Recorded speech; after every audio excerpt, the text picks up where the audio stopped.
So I wanted to show you one thing, how to fold this properly. So I have to prop my camera up at a weird angle. Again, use gloved hands when you do this, right? But basically you're gonna fold it like it so that it looks kind of like a diaper. And then you're gonna fold the top down like this, okay? Don't squeeze it, because same as if you had a full diaper and you squeezed it, everything will pop out of the bottom, and that's just kind of gross. Now, the last thing that you want to do then is put it inside of your crucible.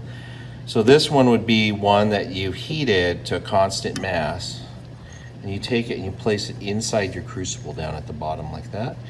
So it's sitting towards the bottom. You don't want it to be sitting all the way at the top. So it's folded to that small size for a reason. It's not flat to the bottom, but it's towards the bottom.